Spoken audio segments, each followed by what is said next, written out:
할렐루야. 아멘. 어제 토요일이었잖아요.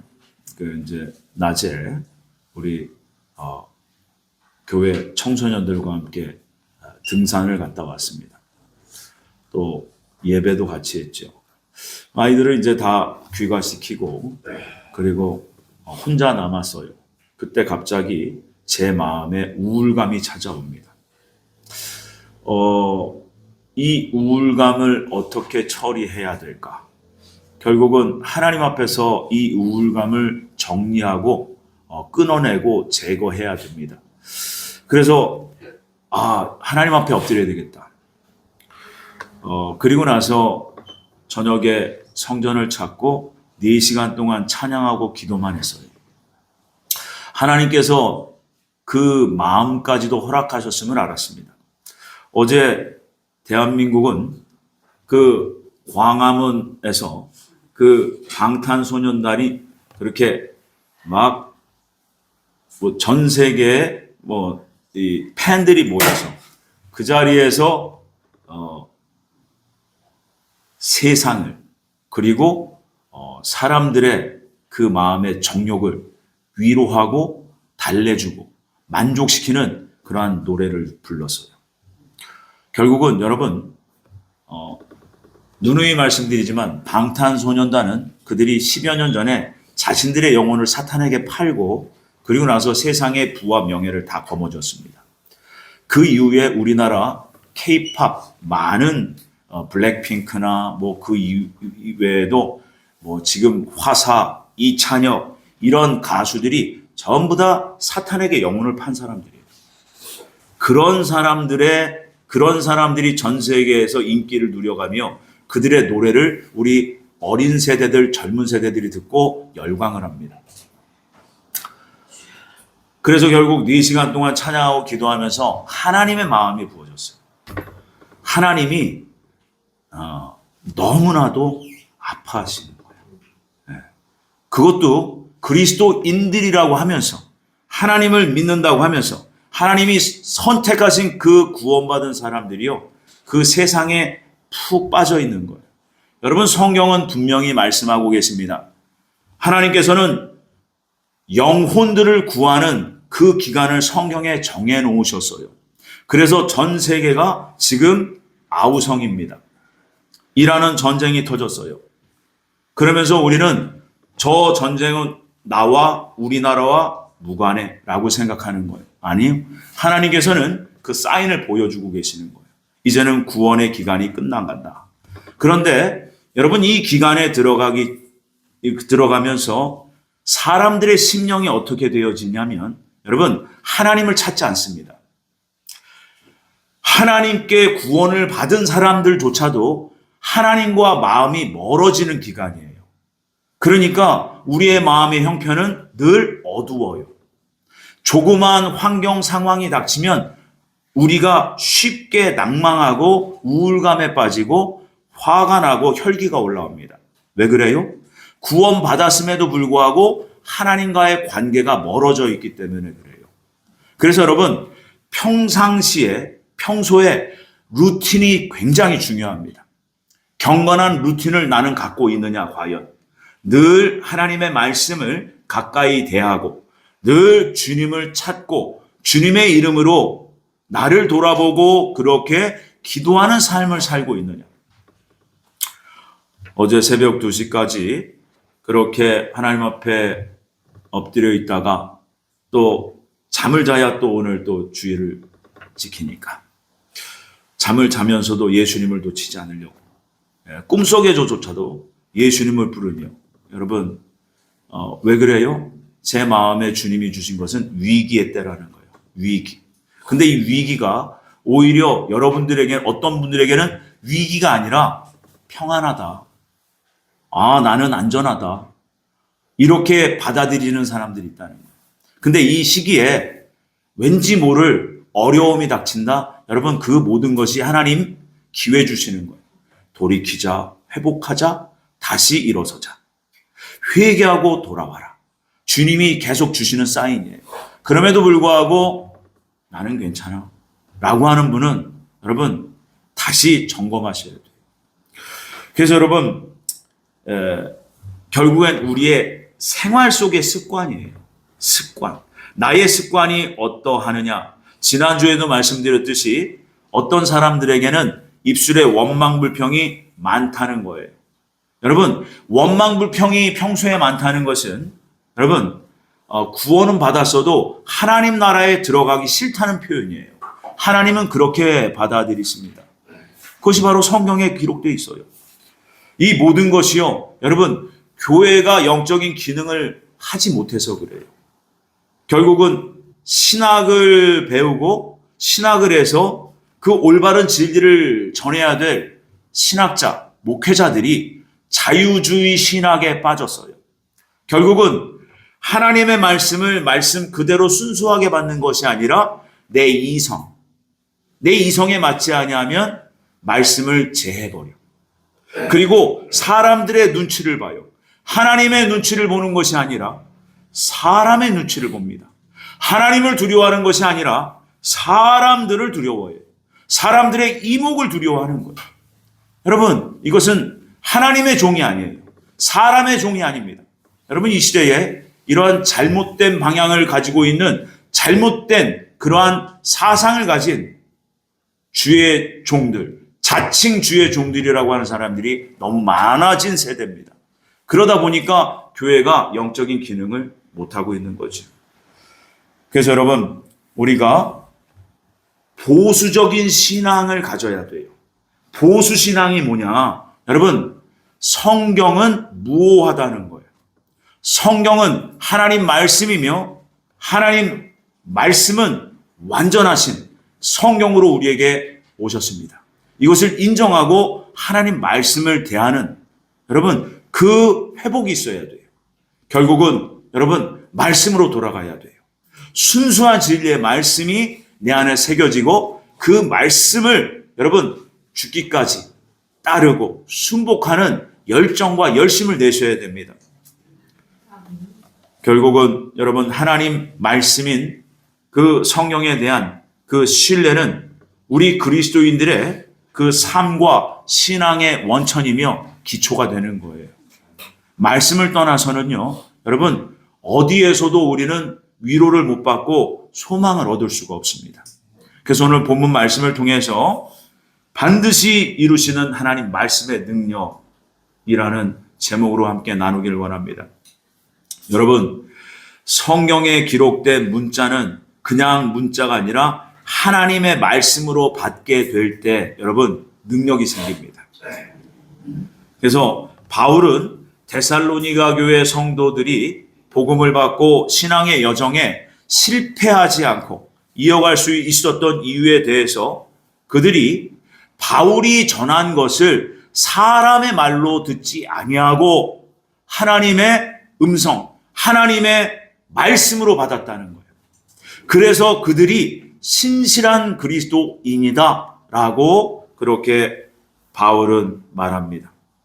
본문 13절 말씀이 바로 그거예요. 한번 같이 읽어볼까요? 이러므로 우리가 하나님께 끊임없이 감사함은 너희가 우리에게 들은 바 하나님의 말씀을 받을 때에 사람의 말로 받지 아니하고 하나님의 말씀으로 받음이니 진실로 그러하도다. 이 말씀이 또한 너희 믿는 자 가운데서 역사하느니라. 아멘. 지금 이 강단에 선 저를 하나의 인간으로 보실 수도 있고 또 제가 지금 선포하고 있는 그러한 말을 하나님의 음성으로 들을 수도 있어요. 여러분, 그것은 여러분들의 선택이고 여러분들의 의지입니다. 결국 데살로니가 교인들이 그렇게 하나님 앞에서 신실한 그리스도인이 될 수 있었던 것은 바울의 말을 사람의 말로 듣지 아니하고 하나님의 말씀으로 받았다는 거예요. 그럴 때 우리의 삶에 변화가 도전이 일어납니다. 그래서 여러분, 설교자로서 큰 영향력을 끼쳤던 많은 분들이 계시지만 그 중에서도 스펄전 목사님이 계세요. 이 스펄전 목사님도 여러분 한 계기가 있었어요. 어느 평신도가 설교를 했습니다. 그 그 설교 중에 그 1시간 가까운 그 설교 중에 딱 한 대목, 한 구절. 예수님께서 내가 너희와 세상 끝날까지 함께 하리라. 이 말씀이 사람의 말로 들린 것이 아니라 하나님의 음성으로 들린 거예요.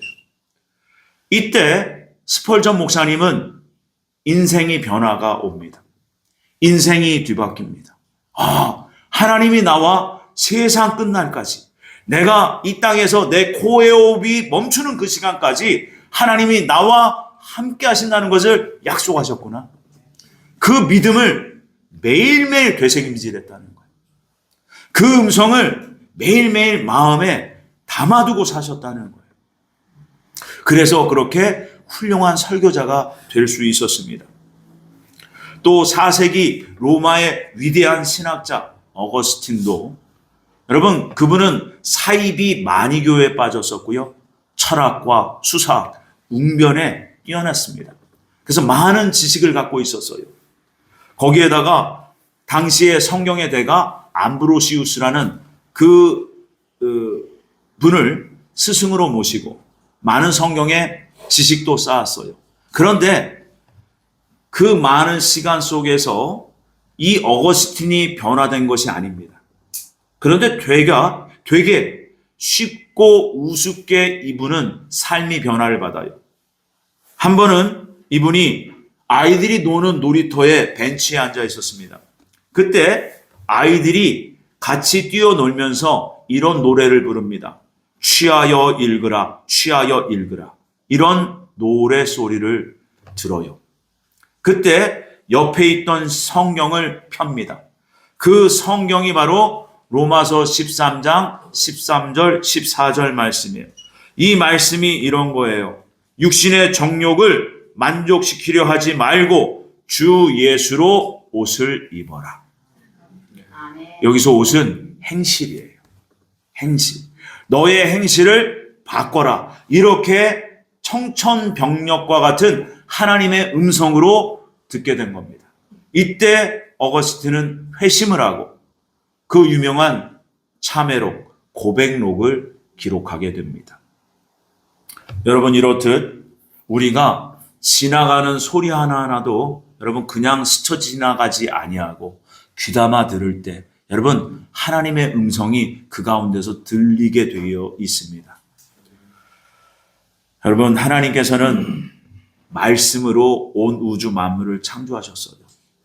저에게도 그런 계기가 있었습니다.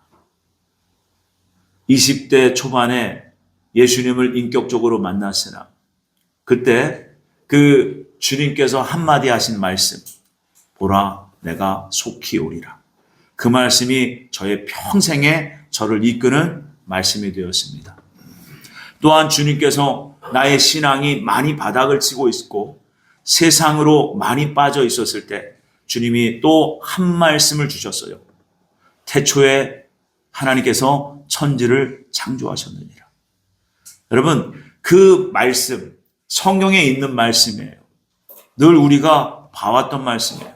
그런데 하나님의 때가 되어서 하나님께서 친히 그 말씀을 내 마음에 새겨주실 때 내 삶은, 나의 인생은 변화가 옵니다. 여러분들도 그런 경험을 통해서 여기까지 온 줄 믿습니다. 그래서 여러분, 이 성경은 세상을 살아갈 때 어떠한 지혜나 세상 지혜나 어떠한 참고서적 정도가 아니에요. 하나님의 음성, 살아계신 하나님의 그 생명의 말씀이 기록되어 있는 책이 성경입니다. 그런데 오늘 본문 말씀에 보니까 이렇습니다.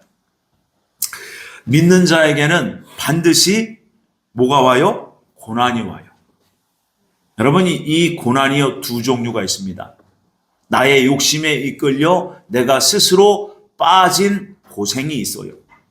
그런데 주님의 말씀을 온전히 순종함으로 말미암아 받는 고난이 있어요. 여러분, 이 고난은 영적인 보람이 있고요. 하늘의 신령한 위로와 여러분 큰 보상이 있습니다. 결국은 여러분, 우리가 이 땅에 사는 동안에 왜 우리를 하나님께서 구원하시고 선택하셨어요? 여러분, 상 주시려는 거예요. 결국은 여러분, 하나님 나라를 우리 모두가 풍성하게 받아 누리게 하시려는 목적이 있으신 겁니다. 그런데 우리는 그것을 싫어하는 분들도 있다는 것이 참 안타까울 뿐입니다. 그래서 바울은 오늘 본문 14절에서 데살로니가 교회 성도님들이 받는 고난이 그들만의 특별한 고난이 아니라 주님을 믿고 그분의 말씀에 순복하는 자들은 다 동일한 고난을 받는다고 말씀하고 있어요. 14절 한번 읽어볼까요? 형제들아, 너희가 그리스도 예수 안에서 유대인은 하나님의 교회들을 본받는 자 되었으니 그들이 유대인들에게 고난을 받음과 같이 너희도 너희 동족에서 동일한 고난을 받았느니라. 아멘. 동일한 고난을 받는다는 것. 여러분, 우리가 지금 이 시대는 많은 문명이 발달한 세상 속에 살아요. 돈만 있으면 얼마든지 편리한 세상을 살 수 있습니다.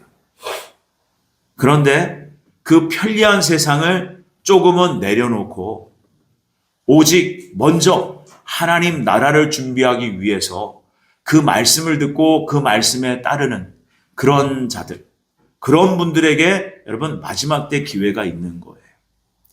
세상 흘러가는 대로 세상의 대사를 쫓아서 그렇게 살아가는 그리스도인들은 여러분 하나님께로부터 많이 멀어질 수밖에 없어요. 그러니까 그분들의 마음의 형편이 어때요? 자꾸 문제가 생겨요. 삶에 이런저런 이유 없는 어려움이 찾아와요. 관계가 깨어지고 그 관계가 회복이 되질 않습니다. 여러분, 이런 것조차도 하나님은 우리에게 깨닫게 하시고 돌이키게 하시려는 하나님의 뜻이 계시다는 것을 여러분 아셔야 됩니다. 그래서 로마서 8장 17절에 보면요, 말씀이 이렇습니다. 자녀이면 또한 상속자 곧 하나님의 상속자요 그리스도와 함께 한 상속자니 우리가 그와 함께 영광을 받기 위하여 고난도 함께 받아야 할 것이니라. 아멘. 지금은 여러분들의 자유의지로 여러분 말씀을 선택하여 따라갈 수도 있고요. 세상과 정욕을 따라가서 또 내 삶을 살 수도 있어요. 지금은 자유은혜 시대입니다. 내 자유의지를 마음껏 사용할 수 있는. 그런데 하나님께서는 객관적으로 힘들고 어려운 모든 세상의 고난의 시기를 허락하시려고 해요. 왜 그래요? 그 가운데에서도 말씀을 지키고 그렇게 하나님을 사랑하고 하나님의 뜻에 순복하는 사람들을 구별하고 선별하시길 원해서 그래요. 그래서 여러분 지금부터 우리는 하나님의 뜻을 올바로 알고 여러분 하나님의 뜻을 여러분 발견했거든 그 뜻에 최선을 다해서 순종하며 사셔야 돼요.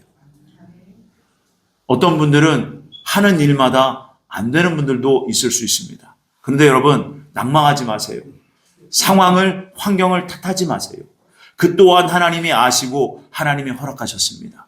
그 가운데서 여러분 더욱더 마음을 지키셔야 돼요. 더욱 지킬 만한 것 중에 너희들의 마음을 지켜라. 여러분 하나님을 기뻐하셔야 돼요. 우리가 어떻게 구원을 받았습니까? 하나님의 아들이 우리를 위해서 십자가에 죽으셨어요. 여러분 죽으셨을 뿐만이 아니라 우리에게 소망을 주시려고 부활하셨습니다. 그래서 그 하나님의 그 놀라우신 하나님의 나라를 우리에게 상속시키시고 예수님이 부활하신 것처럼 우리도 부활시키시려는 하나님의 원대한 거룩한 뜻이 계세요. 그래서 주님은 이렇게 우리를 위로하십니다. 요한복음 15장 18절 이하의 말씀이 이래요. 세상이 너희를 미워하면 너희보다 먼저 나를 미워한 줄을 알라. 너희가 세상에 속하였으면 세상이 자기의 것을 사랑할 것이라. 너희는 세상에 속한 자가 아니요 도리어 내가 너희를 세상에서 택하였기 때문에 세상이 너희를 미워하느니라. 내가 너희에게 종이 주인보다 더 크지 못하다 한 말을 기억하라. 사람들이 나를 박해하였은즉 너희도 박해할 것이요. 내 말을 지켰은즉 너희 말도 지킬 것이라. 아멘. 여러분, 진짜 예수님을 믿고 사랑하는 사람은요, 그 말씀을 듣고 순종하는 사람이에요. 그런데 이러한 삶에, 이러한 그리스도인에게 어려움이 닥친다는 거예요. 왜요? 세상이 미워한다고 했어요. 세상이 박해한다고 했어요. 여러분, 진짜 진리를 가지고 사는 분들은 여러분 세상에서 어려움이 있습니다. 그런데 그 어려움이 우리의 마음, 하나님께로부터 오는 그 사랑을 끊어낼 수 없는 그러한 위험이에요. 우리는 이깁니다. 하나님의 사랑이 우리를 붙들고 계시기 때문에 그래요. 여러분, 그 사랑은 의지적으로 우리가 의지를 들여서 그 사랑을 붙잡으셔야 돼요. 그 사랑을 어떻게 붙잡고 사시겠습니까? 하나님의 말씀에 순종하는 거예요. 너희가 나를 사랑하면 내 말을 듣는다. 그래서 여러분, 예수님께서 이 말씀을 주신 것은 여러분 모든 그리스도인들에게 주신 거예요. 초대교회에 예수님의 말씀을 듣고 예수님의 재림을 기다린 모든 분들이 많은 핍박과 박해를 받았습니다. 그럼에도 불구하고 그분들은 그 고난당함을, 그 박해당함을 이상하게 여기지 않았어요. 당연하게 여겼습니다. 여러분, 우리도 그러한 환경이 닥치면 여러분 반드시 믿음이 새롭게 되고 믿음이 더 강성해질 줄 믿습니다. 여러분, 지금 이란 지역에 전쟁이 났어요. 근데 이란에 지하교회 성도님들이 꽤 많이 있습니다.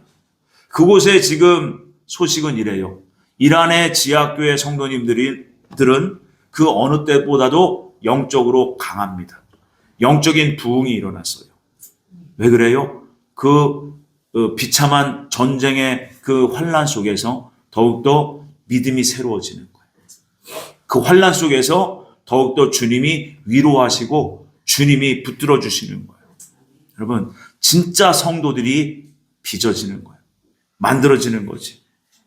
그래서 여러분, 그 초대교회 교부 중에 한 사람이었던 폴리캅, 그를 체포하러 온 로마 병정들, 폴리캅을 회유합니다. 당신이 믿고 따르는 예수님을 부인하면 당신의 목숨을 살려주겠습니다. 그때 폴리캅은 이렇게 얘기해요. 나는 86년 동안 그리스도를 섬겨왔고 주님은 나를 한 번도 모른다고 하시지 않았는데 내가 어찌 왕이 되시며 나의 주인 되신 예수님을 부인하겠습니까? 그러면서 스스로 그 산채로 그 활활 타는 그 화형대 위를 걸어 올라갑니다. 여러분, 그 정도 믿음이 가져야, 그 정도 믿음이 있어야 여러분 하나님께서 인정하는 믿음 되는 거예요. 부디 늘사랑교회 모든 성도님들 여러분 진짜 믿음을 가지시길 바랍니다. 그 믿음이 소망되기를 바랍니다. 그래서 여러분 이러한 신앙적 고난이 고난으로 여겨지지 않는 것이 여러분 말씀이 살아있다는 거예요. 그 말씀이 내 안에서 기적을 일으킵니다. 아멘이십니까? 아멘. 지난 월요일, 화요일 그 나주에 있는 성자산 기도원을 다녀왔어요.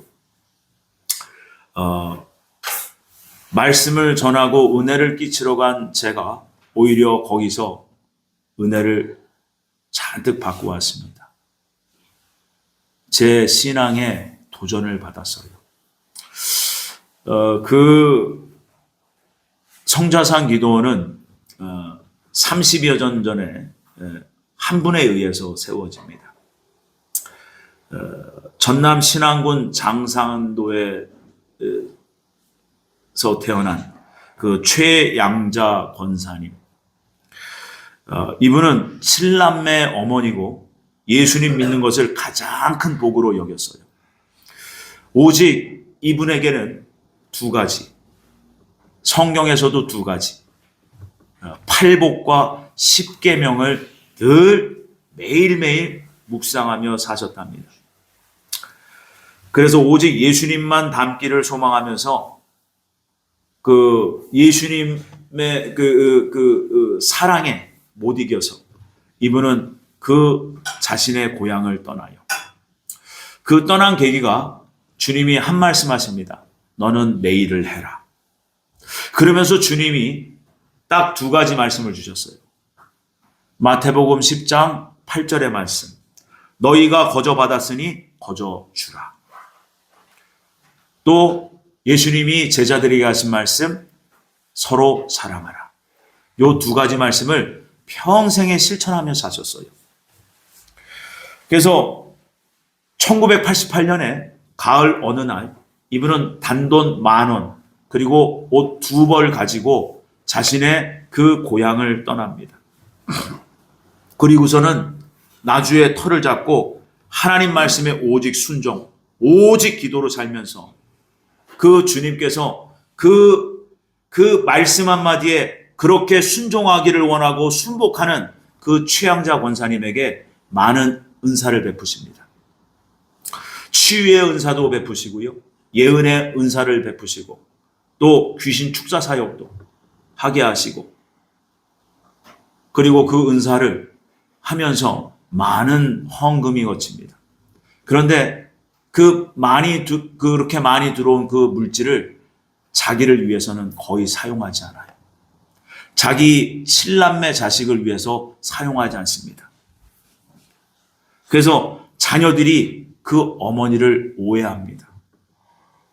우리 엄마는 나를 사랑하지 않나 봐. 그 최양자 권사님은 오직 하나님께서 주신 그 물질을, 그것을 오직 목회에 지친 목회자들, 선교사들, 배고픈 사람들, 교회 건축하는데 이런 데에만 그 돈을 다 썼어요. 그랬더니 더 많은 물질이 모입니다. 그러면서 이분은 오직 예수님 사랑, 서로 사랑하라. 거저 받았으니 거저 주라. 그래서 참 많은 사람들이 기적을 체험하고 많은 영혼들이 회복됩니다. 이분이 일찌감치 결혼을 하셔서 7남매를 가졌는데 그 남편이 박을주 집사님이라는 분이에요. 그 사이에서 첫 아들을 낳습니다. 그 아기가 3주 만에 죽어요. 너무 가난해서 쥐가 아이를 물어뜯었습니다. 아이가 쥐에 물어뜯겨서 죽었어요. 얼마나 비참했을까. 그때 그 권사님의 마음이 어땠을지 묵상합니다. 그 최양자 권사님은 무학자예요. 학교 근처를 가보지 않았어요. 근데 오직 예수님 한 분만 알았어요. 그 험난한 그 고난 가운데에서 오직 예수님. 이 또한 하나님이 허락하셨습니다. 아멘, 감사합니다. 여러분, 이게 나올까요? 네. 그런 믿음 가운데에서 이분의 신앙이 성장합니다. 결국은 수많은 환난 속에서 오직 믿음, 감사, 청빈, 사랑, 요것을 가지고 평생을 사신 거예요. 그 남편 박을주 집사님은 술을 좋아해요. 도박을 좋아해요. 여자를 좋아해요. 그래서 하루는 바깥에서 외간 여자를 데리고 집안에 들어와서 잠을 잡니다. 자기 부인이 있음에도 불구하고 외간 여자를 데리고 안방을 차지하고 잠을 자요. 이때 최양자 원장님은 우리 집에 손님이 오셨는데 하면서 아침에 밥상을 차려드립니다. 그 여자를 위해서.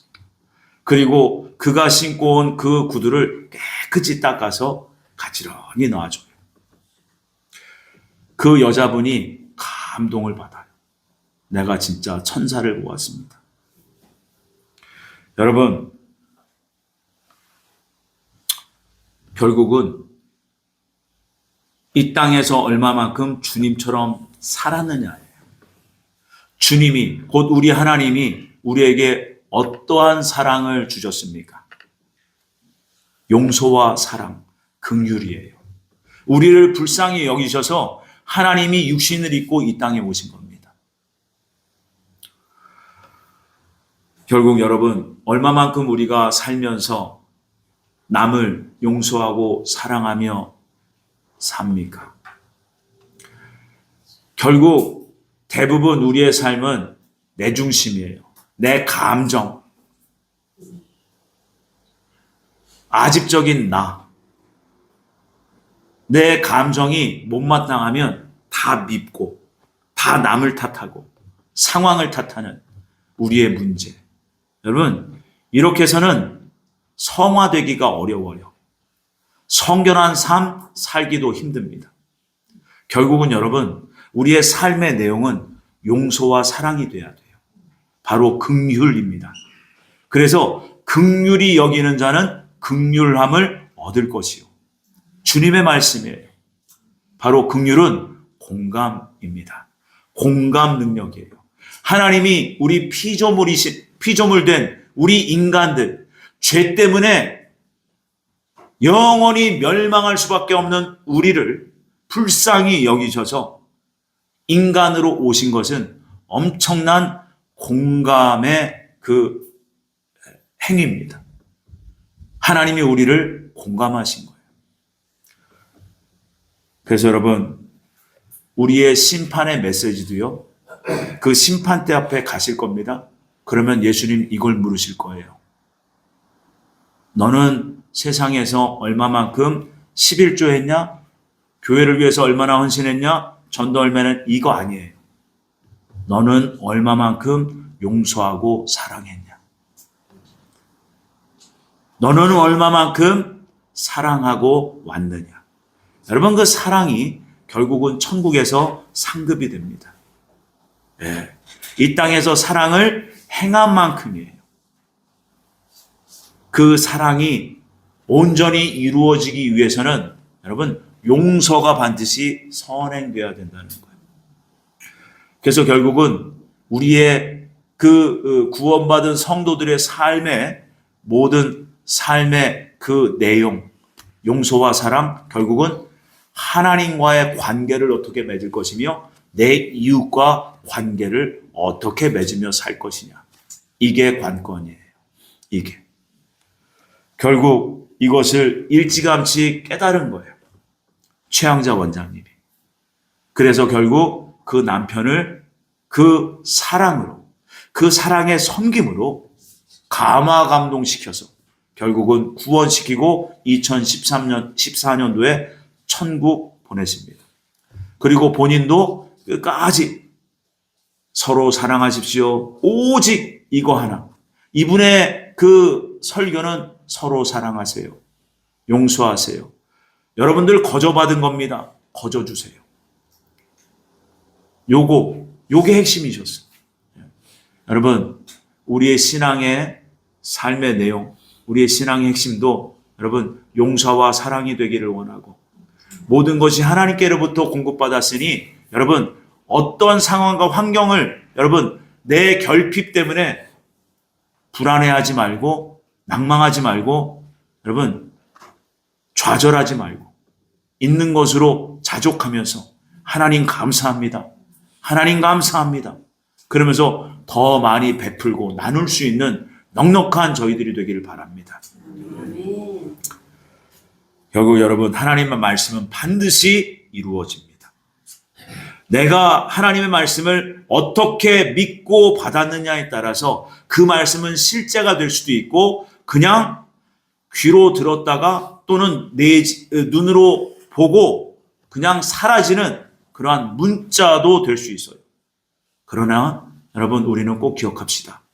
하나님은 우리를 살리시려고 말씀을 주셨습니다. 아멘이십니까? 여러분 질병 때문에 힘드십니까? 삶의 문제 때문에 어렵습니까? 관계 때문에 힘들어하십니까? 주님에 대한 사랑이 부족합니까? 여러분 이 말씀이 우리의 실제적인 말씀이 되길 바랍니다. 이 말씀 우리 함께 읽어봅니다. 베드로전서 2장 24절 25절 말씀입니다. 함께 읽습니다. 시작. 친히 나무에 달려 그 몸으로 우리 죄를 담당하셨으니 이는 우리로 죄에 대하여 죽고 의에 대하여 살게 하려 하심이라. 그가 채찍에 맞음으로 너희는 나음을 얻었나니 너희가 전에는 양과 같이 길을 잃었더니 이제는 너희 영혼의 목자와 감독 되신 이에게 돌아왔느니라. 아멘. 이 말씀이 우리에게 실제가 되면 우리의 영혼뿐 아니라 우리의 질병도 반드시 말끔히 낫게 돼 있어요. 이 말씀이 여러분들의 그 마음 정말 심령에 뿌리를 내린다면 여러분 하나님의 기적을 체험하게 될 것입니다. 그렇게 우리가 다 회복되기를 원합니다. 진짜 이 말세지 말에 그러한 진짜 그리스도인들 되기를 바랍니다. 그렇게 되실 늘사랑교회 모든 성도님들이 되시기를 주님의 이름으로 축복합니다. 기도합니다. 주님, 우리가 하나님의 말씀을 어떻게 받고 있는지 다시 한번 생각해 하시니 감사합니다. 하나님의 말씀은 살아있어 우리를 생명으로 살리실 그러한 생명의 말씀이며 우리의 잘못된 것들을 제거하고 오직 하나님의 기쁨과 영광에 참여하게 할 그러한 진리의 말씀이오니 오직 말씀에 인도되어 그 말씀에 순복하여 그렇게 하나님께 영광이 되는 우리 모두가 될 수 있도록 은혜를 베풀어 주옵소서. 오직 하나님께 감사하고 예수님의 이름으로 기도 올렸습니다. 아멘.